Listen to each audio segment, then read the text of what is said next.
Betul banget ya. Nah, bagi teman-teman yang mau hidup sehat bareng, mau lebih bugar, kita akan bikin event Hyrox berkelas, di mana kalian bakal bertemu dengan teman-teman suara berkelas lainnya untuk olahraga Hyrox bareng. Ada aku juga di sana, dan kalian bakal ngomongin tentang mindset, obrolin tentang apapun yang dimana tujuannya untuk self improvement, dan kita bisa berkembang bareng-bareng di event Hyrox tersebut. Tunggu apa lagi, langsung aja join Hyrox berkelas dengan klik link di deskripsi. Sampai jumpa.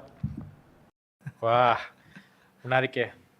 Baru deh aku mau masuk ke sisi first principle ya. Ya. Apa yang mungkin anak kedokteran ini kayak take it for granted gitu ya. Atau teman-teman yang masih nol banget gak tahu nih apa yang disarankan atau dijelaskan di buku tersebut gitu.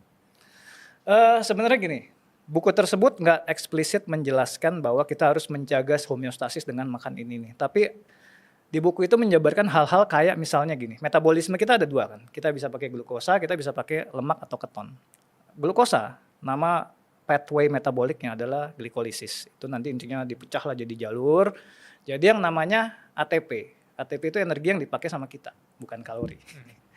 Kalori is a concept. Makanya dari situ, dari itu aja kita tahu kan, oh berarti badan itu bukan pakai kalori, badan pakainya ATP. Kenapa pakai ATP? Karena badan kita bukan mesin panas, badan kita adalah mesin biokimia dengan proses enzimatik yang ribet dan diatur oleh hormon. Jadi kalau di situ pun dijelaskan, hormon insulin adalah hormon anabolik atau hormon penyimpanan ketika dia terelevasi. Ketika dia rendah, itu adalah hormon kita kondisi badannya jadi maintenance atau yang sering disebut sama autofagi. Ya, autofagi. Ya kan? Memang jadi dari situ kita pun tahu siklus badan itu sebenarnya nggak boleh anabolik terus. Kita harus ada membangun, kita harus ada maintenance. Jadi cukup lama gue belajar buku Guiton khususnya untuk mengambil kesimpulan dari karena metabolisme glukosa ini menghasilkan ATP lebih nggak efisien, otomatis radikal bebasnya lebih banyak daripada lemak sama keton. Makanya kan sering dibilang lemak sama keton energi yang lebih stabil. Gitu. Jadi pemahaman ini memang orang awam mungkin sulit. Gua bisa karena gua konsultasi sama dokter-dokter karnivor. Jadi kalau mungkin para netizen suka lihat Dr. Anthony Chevy, Dr. Sean Baker, itu gue ada hubungan sama mereka. Iya, Dr. Sean Baker aku pernah lihat di YouTube ya. Jadi dulu kan mereka belum se-seleb sekarang ya. Jadi DM gue masih, kalau sekarang DM gue balasnya seminggu sekali. Gitu. Tapi ya cukup, Bilal, perjalanan gue ini cukup seru. Akhirnya gue bisa meraih kembali lah kesehatan gue, khususnya istri gue yang kasihan banget jujur waktu itu. Yeah. Jadi ya balik lagi, karena kami semua nyaman, kita terusin deh. Nah, entah itu secara first principles atau secara teori, tapi kan kalau gue berpendapat, kita toh pada akhirnya hanya konsumen. Benar nggak?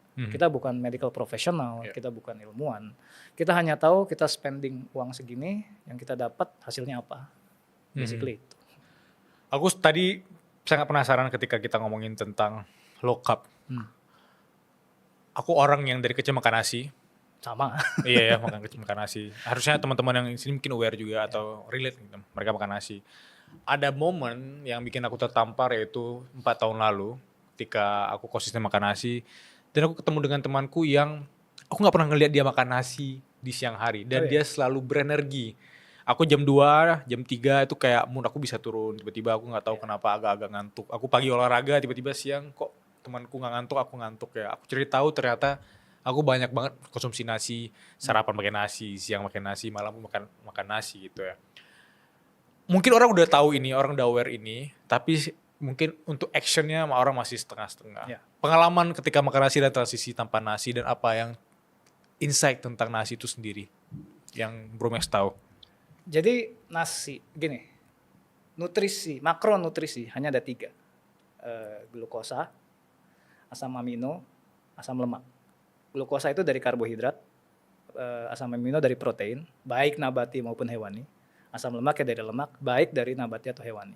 Jadi nasi dan banyak karbohidrat lain, kalau kita makan akan dipecah di usus kecil, jadi glukosa kan. Glukosa adalah energi yang sangat cepat diserap. Sangat cepat diserap karena Pernah nonton gak sih konten kayak, kan sering tuh ada konten dokter, kemarin ada yang bagus, dokter Gia kalau nggak salah, Iya. yang bilang gula darah di darah manusia yang normal, homeostasis, Aha. adalah 5 gram. Karena darah manusia 5 literan. Adalah 5 gram. Kalau Bilal makan nasi, let's say lah yang sepiring porsi normal berapa sih? 150 gram. Iya, 150-an. gram. Glukosanya berapa? 40 sampai 45 gram. Hampir 10 kali lipat. Dari Ya yang kan? Ya artinya apa? Kan glukosanya darahnya spike, insulin pun harus keluar dengan dosis yang sama. Semakin agresif insulin keluar, semakin dia turunnya agresif. Turun agresif, nah biasanya turun sampai di bawah batas normal, semi hipoglikemik kan. Di titik hipoglikemik artinya kan glukosa di darah rendah, otak yang panik. Karena otak organ yang paling sensitif kalau Bilal kekurangan energi. Ya, dia panik tuh. Antara dia nyuruh, udah lu tidur, istirahat. Atau suruh makan lagi. Makanya kita craving manis lagi betul, makanya bangun kadang kalau orang yang habis sugar crash, bangun kadang lapar. Bukan kadang sih, biasanya lapar. Biasanya lapar ya. Iya kan. Itu Bilal. Jadi karena balik lagi, glukosa selain energi cepat, habisnya pun cepat. Beda sama orang yang pakai energi utamanya dari lemak sama keton. Karena badan-badan kayak kita gini nih, termasuk normal ya. Ya. Itu kita punya cadangan lemak sebagai energi yang bisa dipakai. Itu puluhan ribu sampai ratusan ribu kalori. Kalau dari glukosa, makanan, itu paling hanya ribuan kalori. Ribuan kalori nggak bisa semuanya dipakai. Yang di otot kan nggak bisa dipecah lagi ke darah. Yeah. Nah itu jadi masalahnya Bilal. Gitu. Jadi ya, nah yang mungkin yang mau saya point out ya, bukan nakut-nakutin ya. Yeah. Biasanya kalau orang sudah mulai crash, artinya apa? Artinya insulin yang keluar, balik lagi kan tadi, insulin yang keluarnya itu terlalu agresif. Nah Bilal makan nasinya sama apa aja nih?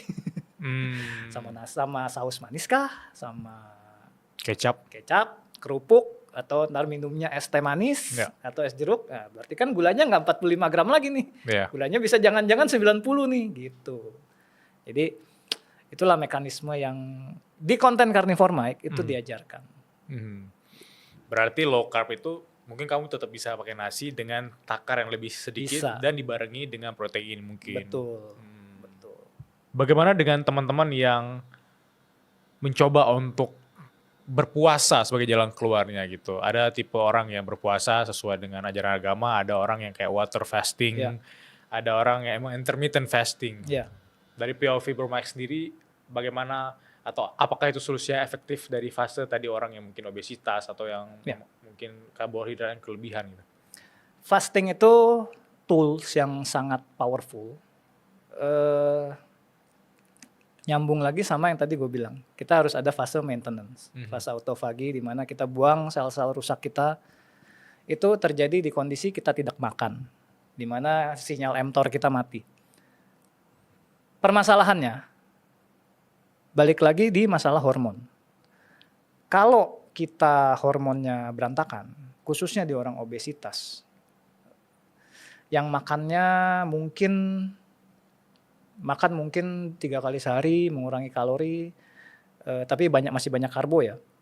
Artinya kan sebenarnya beban glukosanya masih banyak. Jadi fastingnya ini bukan mencoba mengembalikan kondisi homeostasisnya seperti semula, tapi lebih ke damage control dari apa yang dia makan hari itu. Gitu. Jadi kalau gua akan menyederhanakan, kalau kita cuman mau mengontrol glukosa, banjir glukosa di darah, kenapa kita nggak hilangkan saja masukan glukosa dari awal? Ya kan? Dengan gitu, akhirnya kita makan lebih tinggi protein hewani misalkan, lebih tinggi lemak hewani, walaupun masih karbo ya. Tapi kan ingat, protein hewani dan lemak hewani adalah pemicu hormon kenyang yang paling efektif. Karena memang badan kita dirancang buat mereka. Kalau kamu udah kenyang, apalagi kenyang secara nutrisi di otak, ya kamu puasa akan lebih gampang. Lebih gampang dan kamu nggak resiko puasa dalam kondisi yang kekurangan nutrisi. Gitu. Jadi puasa itu powerful tools, tapi harus punya di semua konteks medis lah, di semua hal medis, semua hal fisiologi, yang menjalankan harus paham konteks puasa dia, sesuai kondisinya dia masing-masing gitu. Iya. Iya. Apakah Bro Max tipe orang yang skip breakfast atau tetap sarapan? Nah, puasa di carnivore itu terjadi dengan sendirinya. Gua pun makan sehari cuma sekali, biasanya di jam 2, jam 3 sore. Gua pernah puasa seminggu lebih, sebulan sekali minimal gua ada puasa 3 hari lah. Bukan dipaksakan, tapi karena memang untuk makan setiap hari di carnivore itu susah sekali. Khususnya di orang yang udah 5 tahun kayak gue ya, makin efisien ngolah daging, makin efisien ngolah lemak. Itu kita makan dikit aja, itu udah kenyang banget dan bisa sampai besok. Jadi kalau Bilal masuk ke komunitas carnivore kita pun pasti komplainnya gitu, aduh kok aku enek ya makan cuman sekali ya. Terus saya cuman bales, kalau lu bisa makan sekali kenyang sampai besok, kenapa lu harus makan 3 kali? Iya, iya. Nah, ngiritnya karnivor di situ Bilal. Orang bilang kan, "Wah, mahal daging." Iya. Ya, kalau lu makannya masih ngebayangin kayak karbo, pagi siang sore ditambah ngemil ya mahal. Tapi kalau cuman coba aja makan daging 500 gram sehari, susah. Masuk akal. Susah. Masuk akal. Kayak orang all you can eat makan daging semua. Betul. Kayak sehari 2 hari kemudian masih kenyang rasanya. Betul. Tapi begitu ngelihat, ada es krim lewat, tiba-tiba kosong lagi perutnya. Iya. Iya. Oke. Berarti kalau misalnya perdebatan yang di luar sana kayak nggak apa-apa skip breakfast gitu, itu emang sesuai sama konteksnya pribadi. Ada orang yang memang sarapannya di pagi hari cuma daging, terus bertahan sampai malam hari. Atau ada sebaliknya orang yang terutama muslim sahur gitu ya, bertahan tuh puasanya sampai malam. Jadi tidak ada perdebatan ya antara breakfast atau breakfast gitu ya. Balik lagi tergantung konteks metabolisme masing-masing. Ya kita gampangnya gini, kita nggak bisa samain orang yang makannya vegetarian dengan orang yang makannya tinggi protein misalnya. Kan level kekenyangannya pun pasti beda, daya tahan puasanya pun mungkin beda gitu. Cuman secara umum puasa itu saya sangat menganjurkan.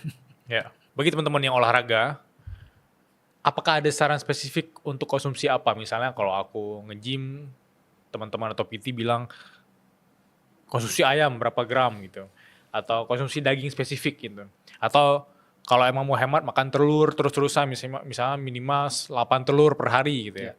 Versi Bro Max kalau ketemu dengan teman-teman yang masih bingung banget untuk mau mengambil action sesimpel mau coba kayak carnivore diet atau apapun itu. Kalau goalnya bodybuilding, gue bukan ahlinya karena gue lebih ke performance. Tapi kalau bodybuilding itu a whole different context, karena bodybuilding kan memanipulasi jendela anabolik sebanyak mungkin karena maunya size. Sedangkan kalau kita ngomong kesehatan metabolik, kita ngomong efisiensi seperti di evolusi. Efisiensi which is otot yang kecil, fungsional. Makanya banyak karnivor luar negeri pun atlet bodybuilder profesional yang kecewa kok gue nggak bisa gede di carnivore, ya nggak bisa karena mass itu dari dari manipulasi insulin tadi. Makanya bodybuilding kan harus makan terus, makan karbo supaya insulinnya naik terus. Yang masuk ke otot itu kan nggak cuma protein, tapi intramuscular fat, glikogennya juga lebih nahan air gitu-gitu kan. Jadi balik lagi goalnya kalau mau mencoba carnivore sebagai bodybuilder, ekspektasinya harus dirubah. Udah nggak mungkin ekspektasi kayak siapa sih yang terkenal sekarang gue nggak tahu. Ya Bobby Ida lah misalkan. Nggak mungkin segede itu. Bisa lean ya, bisa tone sangat mudah. Tapi kalau untuk standar Olympia nggak mungkin. Kecuali mungkin pakai PD lagi ya. Tuh, gua nggak pengalaman di situ. Kayak ada yang mau ngebantuin untuk nge-boost kali ya. Jadi tapi kalau kita ngomong otot, power, resilience, metabolic flexibility, carnivore sangat-sangat viable buat bodybuilding. Karena buat gue gue masih main hoki di Liga Nasional by the way. Oh masih aktif? Berarti ex-timnas tapi masih aktif di Liga? Gue aktif di Liga karena energinya balik lagi. Jadi pengen main lagi gitu. Walaupun gue sekarang mainnya sama anak-anak ya setengah gue lah umurnya. Iya. Wah.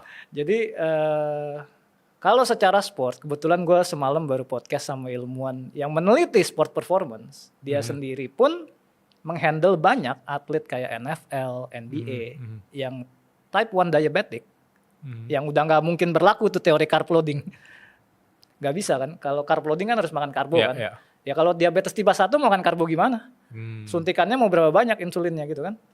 Ya dia bikin penelitian banyak Jadi apa yang dia sampaikan, apa yang dia temukan, atlet sekarang harus teredukasi, minimal teredukasi dulu, terlepas dia memilih bahan bakarnya karbohidrat atau lemak.